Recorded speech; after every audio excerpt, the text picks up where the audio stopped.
Hi there, it's Denise. HowToStayFitOver50.com. You can also email me, denisesanger@gmail.com. I hope you're having an amazing day. Before we get into it today, don't forget to hit the subscribe button.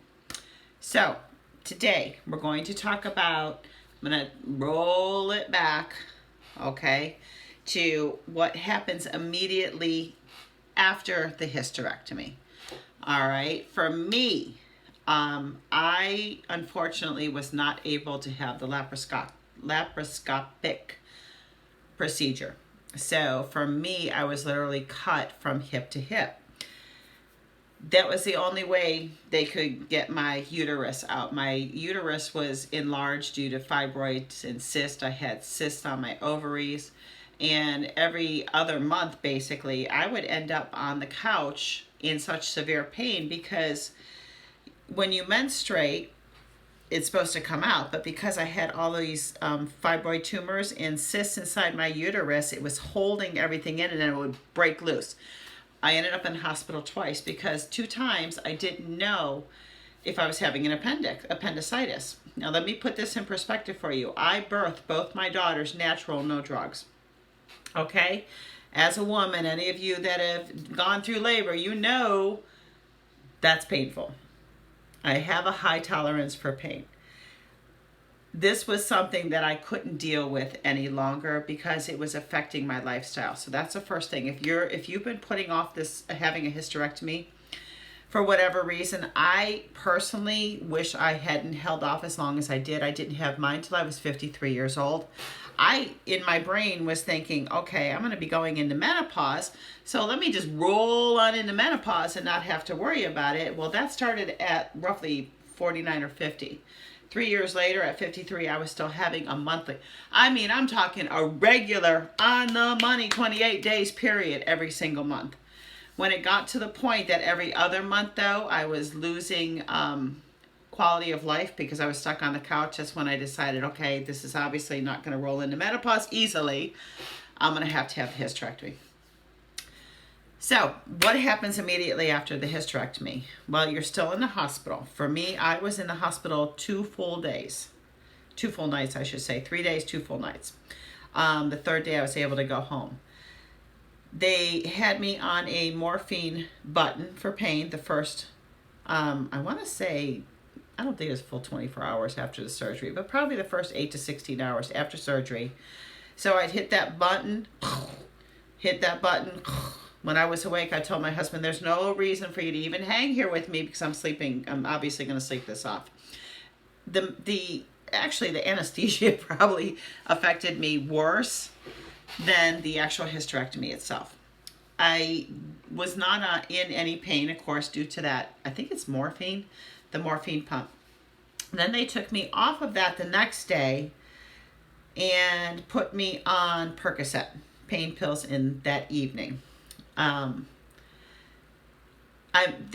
was trying, in my being a fitness instructor, I wanted to get up and walk. Well, the nurses that were on staff didn't have the okay from my doctor for me to get up and walk, and they wouldn't let me walk on the 2nd day. And we all know that getting up and moving is one of the best things you can do for yourself. So I actually made the nurses call my doctor, and she immediately released me for walking.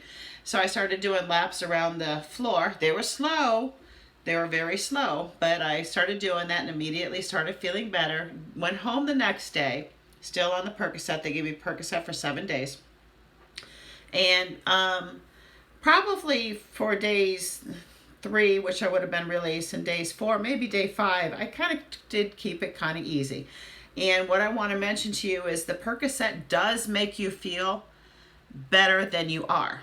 So as I was moving into the 2nd week, my mom was with me, and I said, I'm going to go outside. I have rescue horses. I'm going to go spread out the horse manure, and I have that, like a hay rake. Feeling fine, and my mother saying, Denise, you shouldn't be doing this. You shouldn't be doing this. Yep, as soon as the Percocet wore off, I felt all of that internally. So, very important to know, you may feel good, but it's probably deceptive that you're feeling as well as you are. and it's probably due to the pain medication. So that's very important. I was only on the pain medication for 7 days. I'm going to be honest with you. That's probably a very smart thing, because I would have stayed on that. I don't know. I would have stayed on it. You just feel so amazing when you're on the pain pills. I can see how very easy it is to get addicted to those. But my doctor only prescribed it for 7 days. And then after that, it was Motrin. So into week 2, I was up and about, and I did return to Zumba, I think, the 3rd week. But it was very, very low impact. I was very careful with my midsection, because that's where you might feel okay on the outside, but you've got to heal on the inside. And after that, it was just a week by week thing. Every week I started feeling better and better. And I would want to say by 6 weeks out, I pretty much felt back to normal completely. Actually, I felt better because I wasn't hemorrhaging from a period. So I hope that answers the questions, what happens immediately following the hysterectomy. And it was a question that I've been seeing lately, so I wanted to address that. I am answering all the questions I see. I will be doing these recordings and uploading them here. So be sure to subscribe so that you don't miss anything. You can also find me howtostayfitover50.com. You can join me online for my coaching programs, or just reach out and email me, denisesanger@gmail.com. Also, Facebook, howtostayfitafter50.com with Denise. How to Stay Fit After 50 with Denise. Okay? I will chat with you soon. I'll be back live, and I'm on every 3 to 4 days right now. So be sure you hit that subscribe button.